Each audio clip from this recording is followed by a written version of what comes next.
Was here in 2004, a race won by the man who will wave the green flag for today's race, Dale Earnhardt Jr. But this is truly an historic first. A sitting United States president pacing the field for the Great American Race. He said he wanted to do a lap. He's going to do it. Well, he is the president. He has that right. And I just can't imagine, as a driver, as a competitor, the magnitude of this only builds up what is the Great American Race and one of the biggest races in the world to put that much pressure on you to win this race today. I'm not sure how this idea came about, but I have an inkling.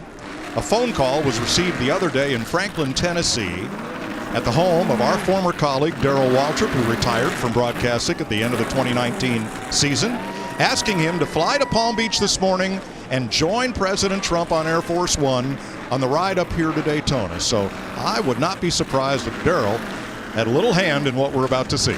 Maybe he's giving him some tips down there about those high banks here in Daytona. And are the drivers excited about this? Well, here's Clint Boyer's radio. He's going to pace the field? Yep. Love it. Gosh, it's awesome. You know, Mike, people ask me, do you miss it? You know, are you jealous of those competitors out there? Today, right now, I am. I would love to be in this Daytona 500 field out there competing today. This is just so special. Now, we know that at least 70 miles an hour is required to keep those cars up on the banking. Those presidential limousines, which are built on truck chassis, weigh about 22,000 pounds, will probably not be doing 70 through the 31-degree banking of turns 1 and 2. But we'll stay down on the apron. Now, you think when he finishes this lap, is he going to do a burnout? What kind of horsepower is underneath the hood of that car? Well, Jeff, our Fox graphic department came up with a comparison between the NASCAR Cup cars and what Secret Service calls the Beast, the presidential limousine, built by Cadillac on a truck chassis. But with Cadillac sheet metal, it's 2 feet longer than the Cup car. And it's a little heavier at 22,000 pounds. Horsepower and top speed is sufficient, but unknown. It's been estimated that those side windows are 5 inches thick of bulletproof glass and that the sheet metal is some 8 inches thick as it's fully armored. And, of course, seating capacity 7 for the limo and 1 for our Cup cars. Only thing I wish they'd have modified on that limo is put a spoiler on that rear deck lid.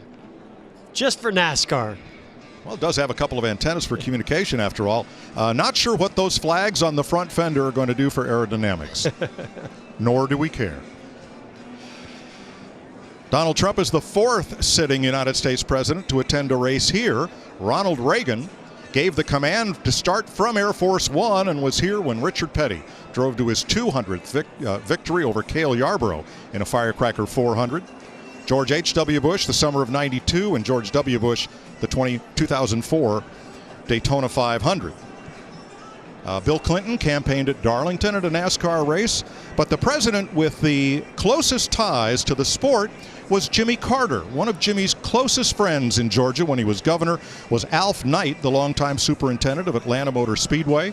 Jimmy would come down, be a visitor to the track often, and was honorary starter for a race there when he was governor. Someone on Twitter took a picture of the presidential limousine and emblazoned a NASCAR style number 45 on the door, but that idea was rejected in favor of the presidential seal.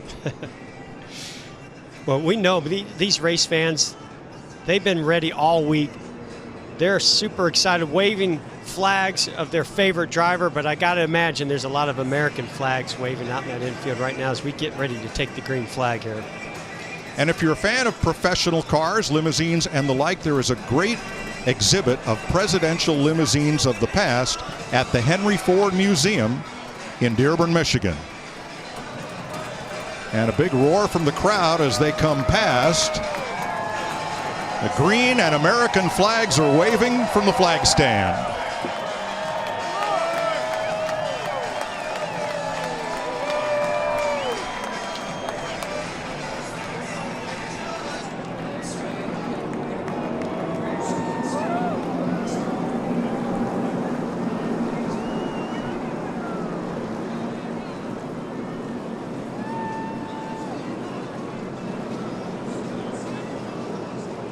Well, that's a sight for the ages right there.